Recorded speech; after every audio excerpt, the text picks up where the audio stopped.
que acontece de verdade quando uma coisa causa a outra? Sabe, parece uma pergunta até boba, mas acredite, ela abre uma porta para um dos maiores debates da história da filosofia. E é nesse duelo de ideias sobre causa e efeito que a gente vai mergulhar hoje, colocando frente a frente dois gigantes do pensamento, David Hume e Tomás de Aquino. Pensa naquela cena clássica, uma mesa de bilhar. A bola branca rola, bate na preta e a preta sai rolando. Ok, a gente vê o movimento, vê o impacto e vê o outro movimento. Mas a pergunta é, a gente realmente vê a causa ali?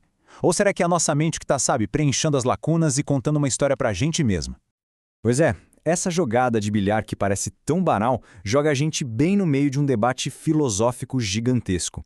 De um lado, a gente tem o ceticismo cortante de David Hume, e do outro, a, digamos, certeza metafísica de Tomás de Aquino. E se prepara, porque as visões deles são tipo água e óleo, não se misturam mesmo. Então, vamos começar pelo desafio radical do Hume. Ele olhou para essa nossa ideia de causa e efeito, essa coisa que a gente acha tão óbvia, e basicamente falou: para aí, pessoal, eu acho que a gente está se enganando aqui. Olha só, para entender o Hume, tem que sacar a regra de ouro dele, o tal do empirismo radical. A ideia é simples. Para ele, todo conhecimento de verdade, sem exceção, tem que vir direto dos nossos sentidos. É aquilo que a gente vê, ouve, toca, o que ele chama de impressões. A lógica é, se algo não pode ser percebido pelos sentidos, se não gera uma impressão, então a gente não pode dizer que conhece aquilo de verdade. E é aqui que vem a pergunta de $1 milhão do Hume. Voltando lá para as bolas de bilhar, a gente vê o movimento, a gente vê a cor da bola, a forma dela, a gente até ouve o clack do impacto. Mas qual é a cor da causa? Qual é o som da conexão que força a outra bola a se mover? Hume diz que simplesmente não existe.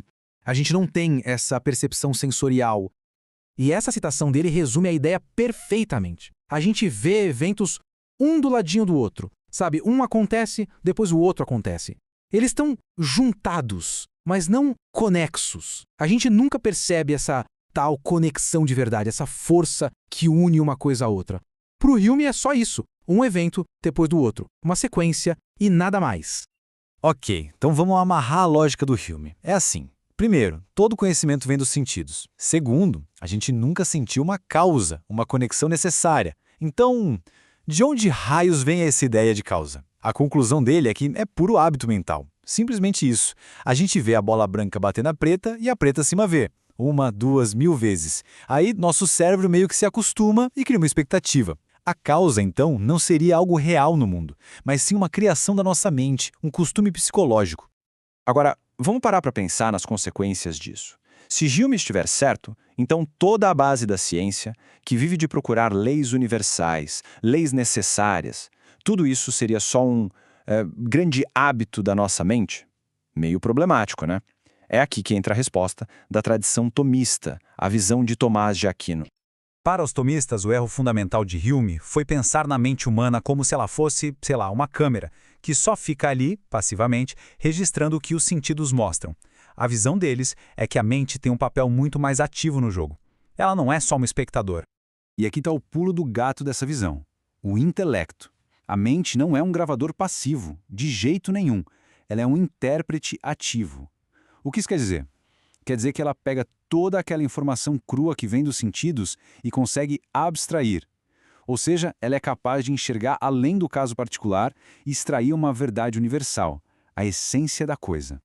Então, o que a tradição tomista diz é o seguinte: a causalidade é real, ponto. É um princípio do próprio universo. As coisas, tipo a bola de bilhar, têm um poder real, uma virtus, como eles chamavam, uma capacidade de verdade para causar efeitos. E aquela repetição que o Hume notou? Bom, ela não cria a nossa ideia de causa. Ela apenas revela essa causa, que já existe para o nosso intelecto. E aí, claro, a ciência não estaria estudando um hábito mental, mas sim uma lei real do mundo. Ok, então vamos colocar essas duas visões de mundo lado a lado, para a gente ver o tamanho do abismo entre elas. É impressionante como a mesma pergunta leva a duas realidades que não poderiam ser mais diferentes. Olha só esse contraste. Fonte do conhecimento. Para Hume, só os sentidos. Para Aquino, sentidos mais o intelecto. A causa, hábito da mente para um, princípio real da natureza para o outro. O papel da mente, registrador passivo contra intérprete ativo. E no final, tudo volta para a mesma pergunta. Quando a gente olha para aquelas bolas de bilhar, o que a gente está vendo? Uma simples sequência de eventos ou a evidência de um poder real agindo ali, na nossa frente? Tá, eu sei, tudo isso pode parecer um debate super abstrato, coisa de filósofo discutindo bola de bilhar. Mas por que isso importa de verdade? Porque as consequências de pender para um lado ou para o outro são enormes, e elas afetam o jeito como a gente entende, bom, basicamente tudo. Pensa só nisso. Se a lei da gravidade, por exemplo, não for uma lei real, uma necessidade do universo, mas só um costume muito forte da nossa cabeça, que garantia a gente tem de que as coisas vão continuar funcionando do mesmo jeito amanhã? A própria ideia de que o mundo é previsível, a base da ciência, fica em xeque. E isso vai muito além da física. Pega uma coisa super do dia a dia: comer pão. A gente come esperando que ele vá nutrir. Para o Hume, essa expectativa é só um costume, porque sempre nutriu antes. Já na visão tomista, o pão tem um poder real, uma virtude de nutrir. A pergunta, no fim, é a mesmíssima.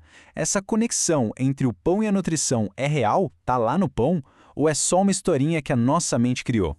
E isso tudo acaba numa pergunta final, uma pergunta que é ainda maior que a da causalidade. No fundo, esse debate todo é sobre a natureza da realidade em si. A gente tem acesso ao mundo como ele realmente é, com suas leis e conexões? Ou será que a gente vive preso dentro da nossa própria mente, vendo só uma projeção, um mundo que ela mesma constrói? A resposta para isso, bom, ela não define só filosofia, ela define toda a aventura que é buscar conhecimento.